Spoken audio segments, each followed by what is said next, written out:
Welcome to the Killer Innovation Show, the longest continuously produced podcast in history. Each week, Phil McKinney brings you the insights and strategies to amplify your creativity and innovation skills. Here's your host, Phil McKinney. Welcome to this week's Killer Innovations podcast. This is a special episode. We took the mobile bus to Philadelphia for the Cable Tec-Expo Show.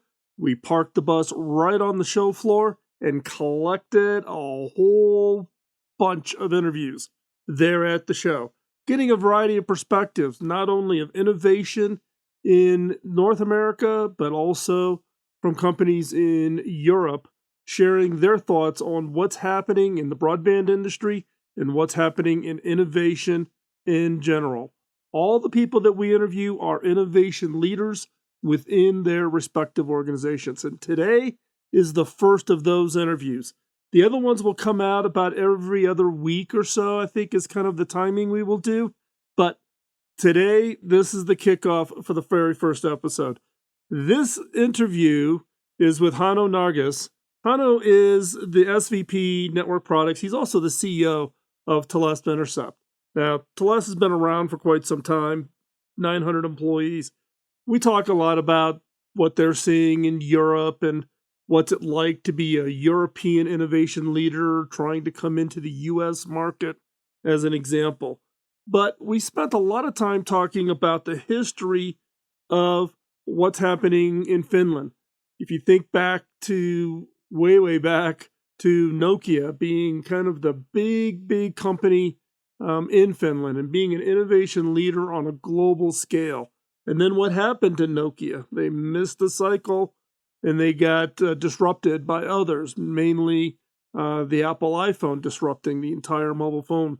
Now, Hanno came from Nokia, and we talked about that and the impact of Nokia's failure to innovate, but the positive impact of all of those Nokia people, thousands and thousands of employees of Nokia being scattered around Finland and being encouraged and supported by the government, by the universities, by businesses, by venture capital to start their own businesses, and what that resulted in a positive impact on the economy and the country as a whole.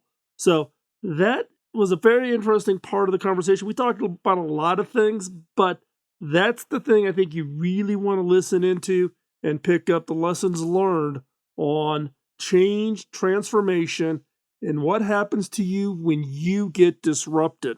So let me stop talking. Let's hop in. This is recorded in the mobile studio on the show floor in the Philadelphia Convention Center. You can follow us on social media. We posted pictures of the mobile studio if you want to check that out. But let me shut up. Let's get into this episode. But before we do that, I've got that favor to ask. Follow, like, and share. Follow us on social media. Like this episode and share it with others. Without any further ado, let's hop in to this week's episode.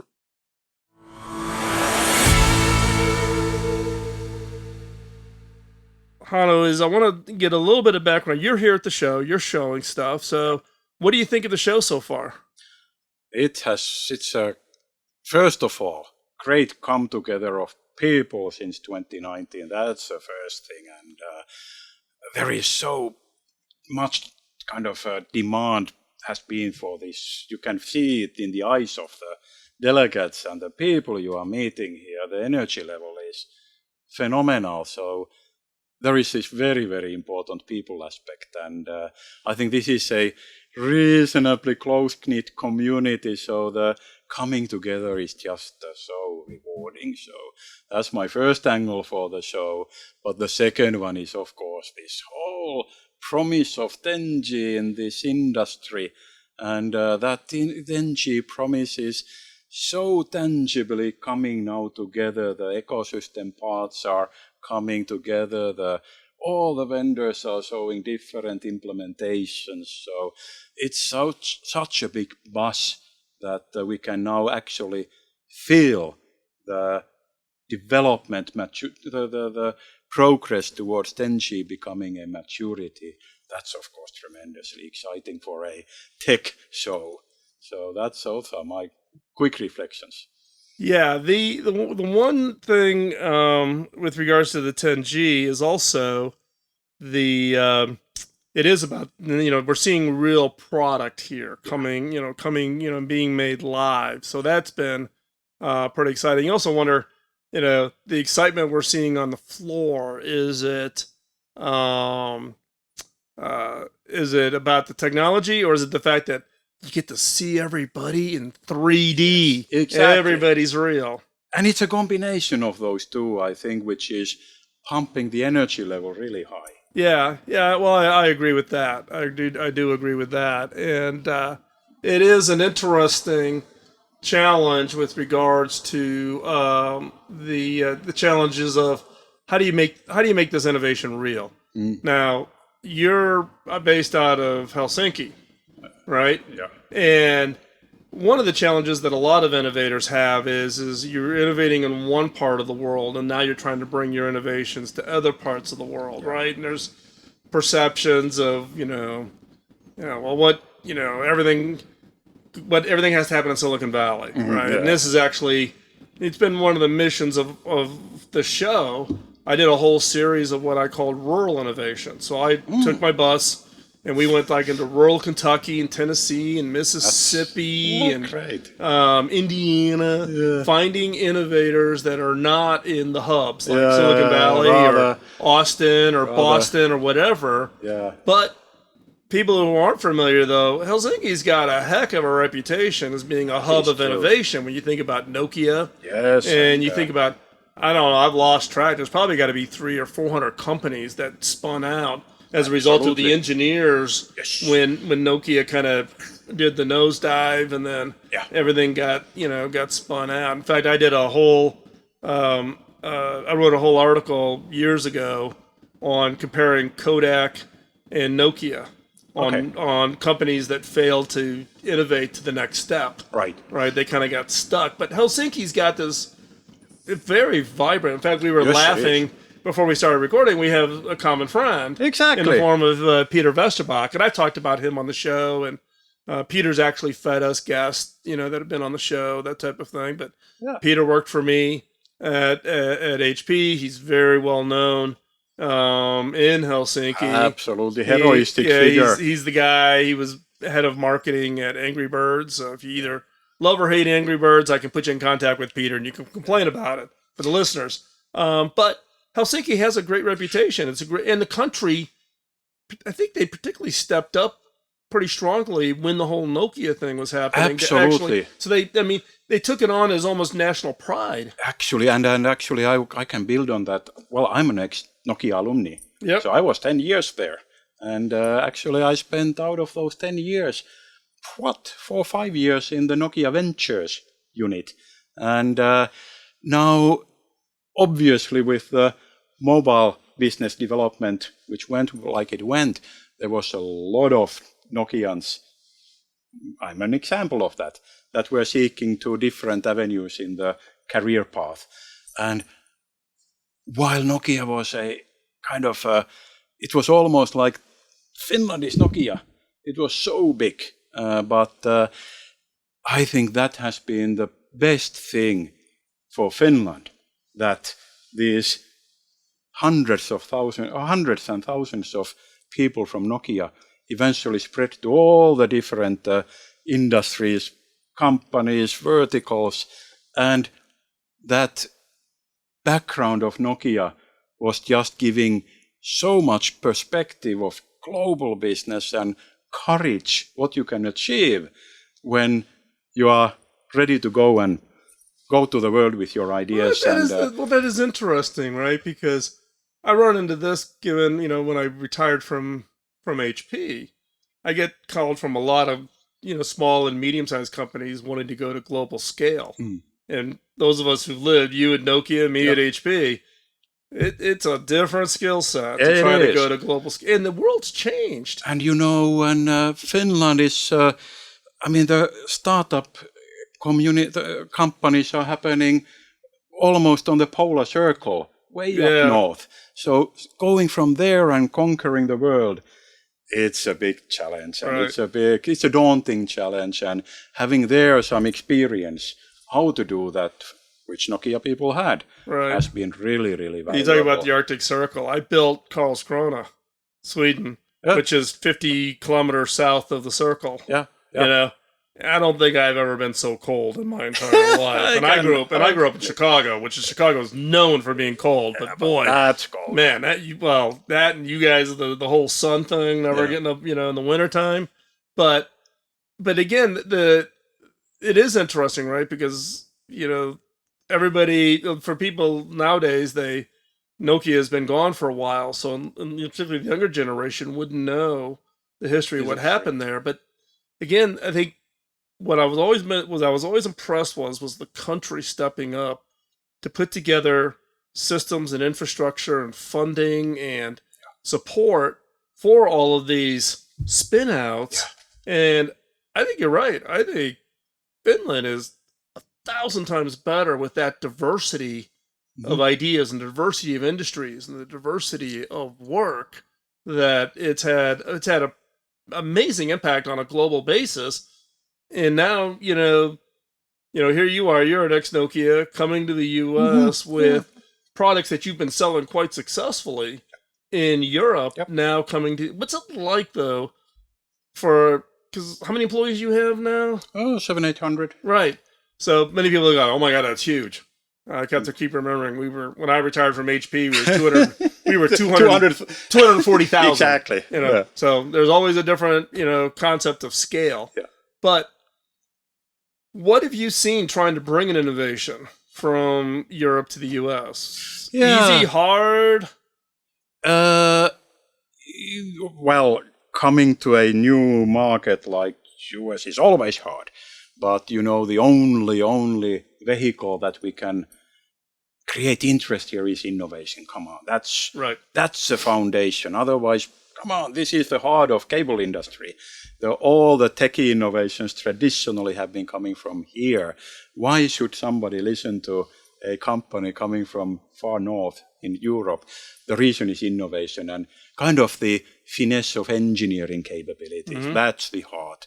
And however, having said that it's not easy, I think US as an culture and industry community is welcoming innovation. Yep. Good ideas are always appreciated. And I would say even beyond that, good ideas are appreciated and people who bring those good ideas are appreciated. Yep. And you need both. You do. And I think I'd be interested in your perspective because, I came into this industry. I wasn't in this industry before. I retired from HP, get talked into taking on the CEO role at Cable Labs, coming into the cable industry. And everybody's like, cable? We got kind of, what? What are you doing in the cable industry? You were the CTO for HP. Why are you going to cable? But this industry is amazing from the standpoint of collaboration. It's not about personalities and egos. In fact, if you have a big ego, you will not survive in this industry. It's about the ideas. Yes. It's about the innovation value you bring. And it's amazing how there is an open culture to share innovation, share ideas, even to the level of how the standards work, where in this industry, the standards are not creating barriers of entry, rather the contrary. So you don't have to do a huge upfront license kind of stuff. It's amazing how this industry has been able to maintain such kind of a sharing culture and welcoming culture.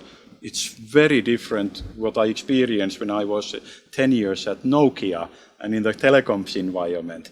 So, well, think about the old the 3G, 3GSM, exactly. The now 3GPP, and how those standards activities, the SDOs do suffer from the particularly the vendor community doing barrier building, right, yes, around their IP. Exactly. And versus in our industry, like for instance, if someone wanted to build, like you wanted to build a DOCSIS modem or a DOCSIS platform, you get all of the Cable Labs patents for DOCSIS royalty free. That is exceptional. But with the understanding that you won't sue any of the other vendors who've also taken a license. Yeah. So we take the patent litigation risk off the table, Yes. which is great for small companies who can't compete on an IP basis against the really big guys. I mean, in the mobile space, well, you cannot make direct comparison, but in the mobile space, the venture we are trying to do over here would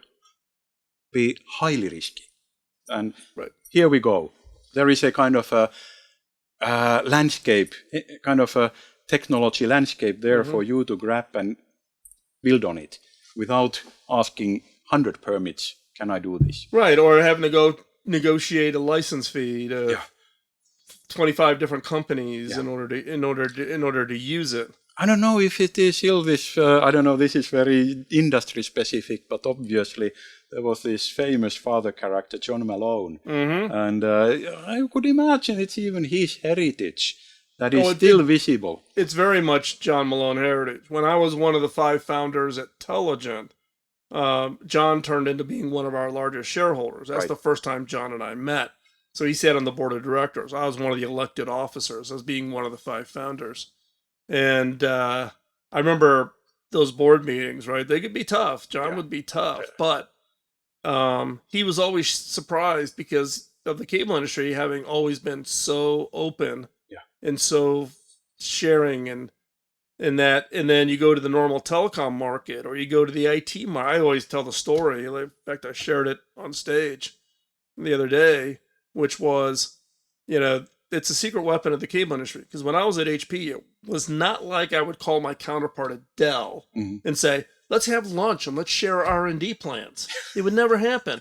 In our industry, everybody shares. Yeah. Hey, I'm having a trouble here. How do you guys solve it? Oh, we solved it this way. Oh, that's great. And everybody's helping each other.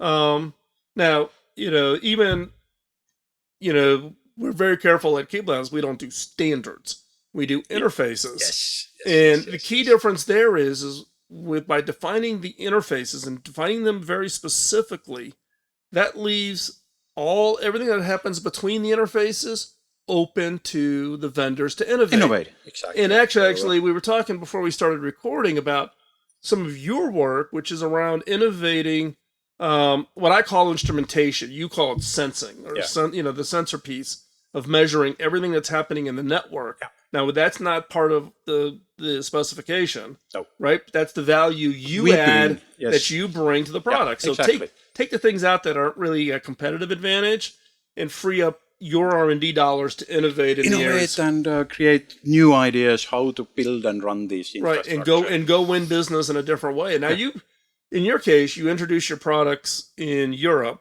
and now you're bringing these... And now we are at that stage that we are having the courage and strength to go beyond Europe. Yeah. And yes, targeting to get our share of the US. And do the US customers accept your European installations as good validation, or do they not give credit to that validation? Obviously, they give credit to that validation. I mean, there is while we haven't been in US as a brand, this cable industry is a global network of people, so reputation spreads, and it is strong asset that we have, that there is a kind of a positive record coming from our European customers. Right. And for instance, Virgin, Liberty Global, Vodafone, Altice, SFR. Yeah, I mean, they are strong they are strong brands, and they're all members of Cable Labs. Exactly. And so, from that standpoint, the fact that if you are trying to go sell to Comcast, they're going to call. Their counterparts at the other operators. Yes, they know whom to call. They know whom to call. Right. And that is extremely important. But still, I mean, we have to pitch our innovation here, and that is a long journey. So, what's for your organization? We talked about using the word innovation, but I want to drill in a little bit. What's the organization's philosophy? What's your organization's culture around innovation? There is a kind of I don't know how it sounds, but while we do lead innovation, we have a process for innovation. It sounds very bureaucratic, but we do lead our innovation. However, there is also this kind of notion of encouragement to think out loud. I mean, while you try to lead where your ideas should be boiling, on the other hand, there is a lot of freedom and kind of appreciation for the unmanageable part of the innovation. Yeah, well, what we call the fuzzy front end. Yeah, that's the beauty. How to. Well, and innovation process is not bad. In fact, I argue, that you have to have an innovation process. What I also argue for is the fact that be careful of locking the process, right? Yeah. So just as you innovate products or services, you need to constantly innovate the way you innovate. So process is not bad, but the dealing with the fuzzy front end, how do you encourage? Well, I mean, it sounds like because you sound like that your culture is about encouraging that thinking, encouraging the try, experiment, see if this works, those kinds of things. Yeah, and we have been trying to encourage even further these fail fast concepts, etc. Right. But sometimes engineers are cautious with. Actually, I'm afraid how much they are actually still filtering. Self-filtering. Yeah, self-filtering. They'll look at it and go, I think that's the biggest enemy. That's an okay idea, but Joe over there is going to not like it. I'm not going to even... That guy will never believe me anyway. Right, they won't believe I can do that, so I'm not even going to submit it, and they're doing it in their head. So that's my main worry, that, hey, how much self-filtering we still have. And I think this is kind of... while in Finland, I think we have a great innovation culture, courage to say, hey, we can do this. But at the same time, the engineering community is kind of, if you will, sometimes a bit introvert and kind of likes to live in his own world, etc. Right, well, and I think some of it also comes from the educational systems. Yeah. Got to get my good grade or whatever. But it also comes from organizations they come from. Yeah. I mean, I've gotten to the point where, when I look at someone's, resume on LinkedIn or whatever, and I look at who they've worked for, I can tell you how they think about innovation based on where they worked. They're back right, where they worked. That CEO encouraged innovation, or that CEO was negative on innovation, so and now you're hiring this person, and sometimes, it is about unlearning bad habits. Yeah. And I think every organization deals with this, because unless you're going to hire all new fresh graduates right out of high school before they go to college, they're all going to have the bad habits, kind of coming with them. So you got to learn how to deal with them, I guess. Yeah. And you have to, break them out. But one more aspect I would like to bring up about our innovation, kind of leading the innovation and which works in our industry and our size of organization. We are no Nokia, we are not that huge. We are still having an organization and environment where product designers meet customers. I mean, there are these touch points happening, and we really try to nurture and encourage those touch points to be kind of enabled, because that interface is the key, and that iterative process when many of our innovations are coming from our customers, but then we refine them, we make them beautiful, and then we iterate them with them. And I think that is the nucleus also of and that is not a process per se, but that's what we encourage. So for those, who are they then that come and have that interaction with customers? Is it sales engineering, or is it core product people coming out to have these kinds of conversations? It's of course product management, sales engineering, but we expose the core kind of R&D leaders Right. into that customer interface. And I think that is even at least as important. Well, That the core R&D leaders, which actually define the architectures. Product managers can do that to a certain extent, but they do not lead the implementations. It's the architect guys. And that interaction is the beauty. Well, and I absolutely 100% agree. And, you know, a lot of, you know, other organizations try it, but they struggle with it because then do the R&D leads, are they open to that, or is it just part of the culture? They're expected to get that input? I've seen organizations where someone from product marketing says, exactly. I talked to customer A and they say A and they go, that's stupid. We're never going to do that. And you end up with this, you know, it doesn't get across to actually be, you know, implementable. Utilized. It's kind of, there are other factors kind of putting limits to how much that happens. Now, you know, as said, I think this works in our size of a business operation and our industry because, you know, our customer relationships are 20 years old or 10 years old, and the people are there and they know each other from 10 years back, and there is a trust forming, which it's a personal relationship. It's not a selling organizational. Exactly.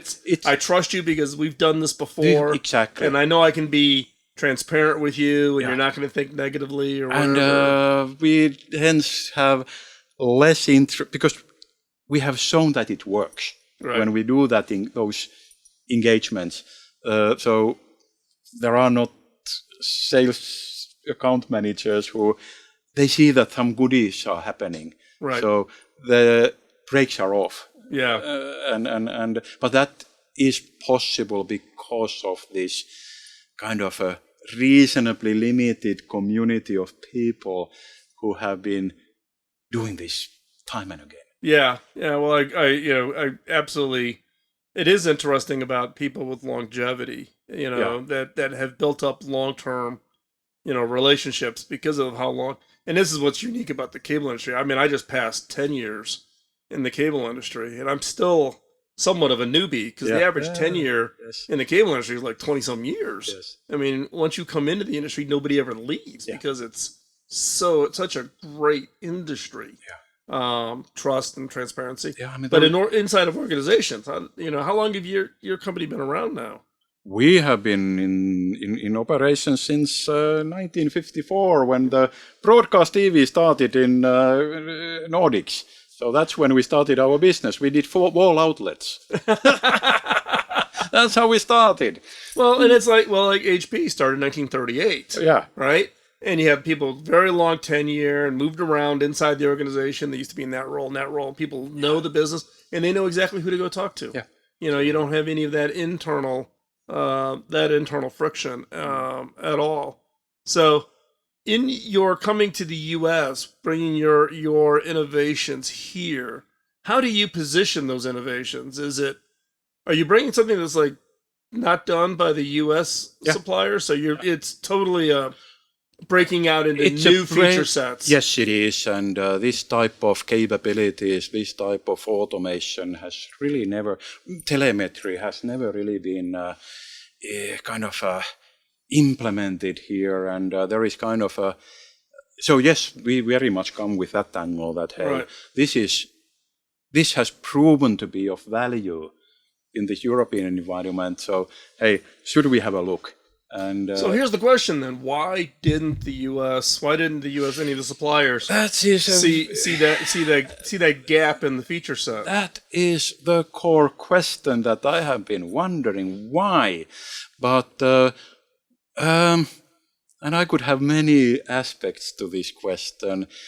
Let's start from why we went into that, and that is because our customer base were not anymore pure kind of one vertical cable network providers.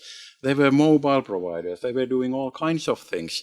So they didn't have any more the expertise available in the field force. And they asked us, hey, can you automate this? Can you do products where you don't need a spectrum analyzer or a handheld device, automate that so that our kind of standard guys can still build and run these things. So that's how we entered into that path, which has been just then building on and building on after that.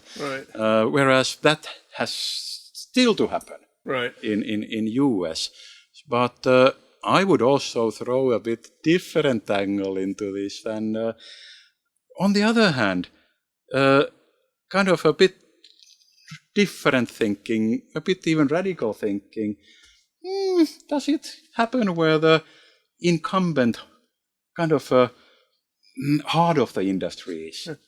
Not necessarily so.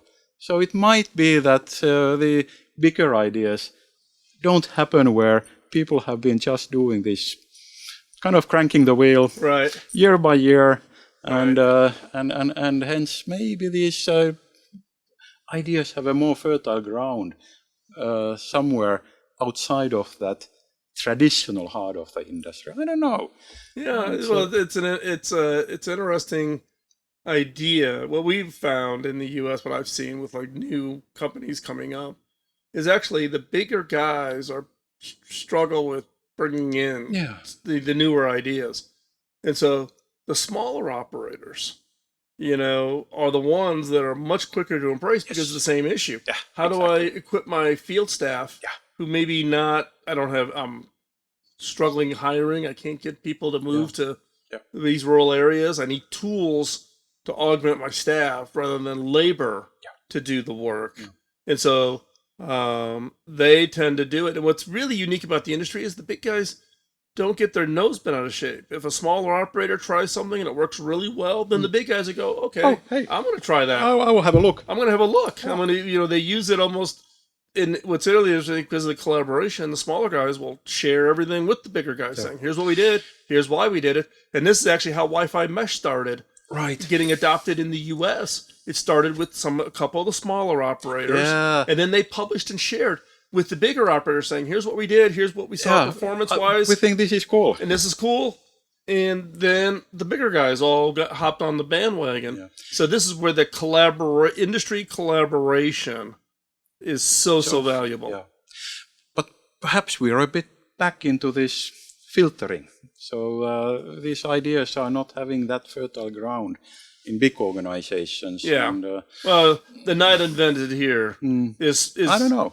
Well, NIH is, everybody always asks about, does NIH only happen in big companies? No, you could be a 5-person startup and you get not invented here problems. So as we wrap up the today's discussion, give us a thought. If a listener is struggling with an idea, what advice would you give to that budding entrepreneur who's trying to figure out how to move the ball forward?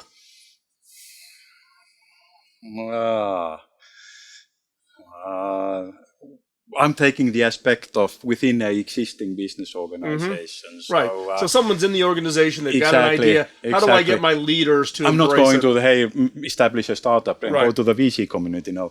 So that's a good question. Well, first of all, be passionate and patient. I mean, both are needed. So don't give up. I mean, believe in what you what you have, and then I wouldn't necessarily immediately go to the CFO or the top. I mean, build your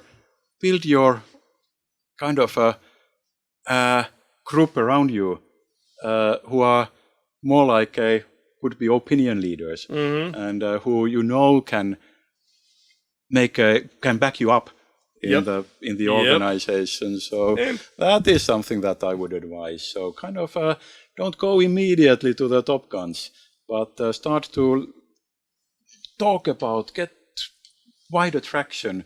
And you probably know who are the opinion leaders in your business organization. Go and talk to them. Try to get them on board. Something like that. Yeah, I think build up your support before you try to storm the mountain. Get momentum. Don't be alone. Get Right. momentum behind your. But I repeat, be stubborn and proud. Great. It's needed. Perfect advice. So I would encourage everybody to think about that. Think about who in your organization could be what I jokingly refer to as a partner in crime. Yeah. Who can come alongside and help you and who have influence. It doesn't have to be the top dogs. We'll find those right influence. Yeah. Hanno, thanks again for joining us here on the bus. Phil, thanks a lot. This is an exciting place. Thanks. Thank you.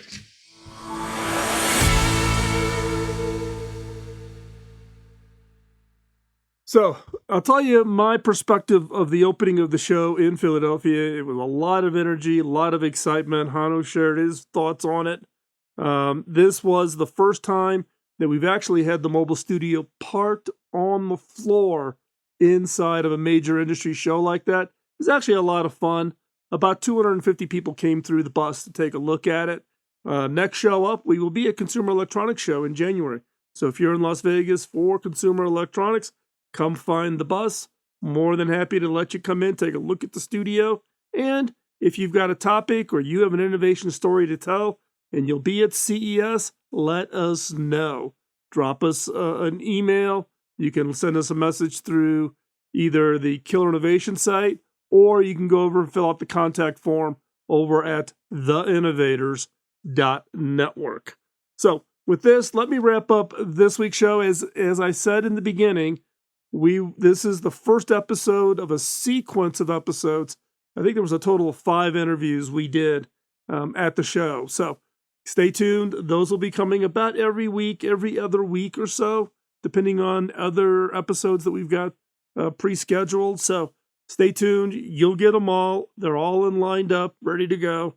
And we'll get those out to you. And you'll learn a lot of what's really happening in the broadband industry on a global scale. And again, everybody we interviewed are innovation leaders within their organization and within the industry. So also hearing from them about how they innovate and how their organizations deal with innovation. So with that, thanks again for your time, listening to the show. We do greatly appreciate you being with us here each and every week. Don't forget, subscribe. Subscribe wherever you get your podcast so that you're automatically notified for each and every episode. That way you don't miss anything. You can also find out all the shows. We're going to get ready. We're launching new shows with new hosts over at theinnovators.network, all about innovation, all about all kinds of innovation. We have innovation in healthcare right now. Kim McNicholas's show, which is getting a lot of really good traction. We have some new shows. I don't want to, pre-announce them as of yet. Stay tuned. All coming between now and the end of the calendar year. So go check those out. And with that, thanks again for your time. Really do appreciate it. And we'll talk to you next week. Bye-bye. Podcasting nonstop since 2005, this has been the Killer Innovation Show on the Innovators Network.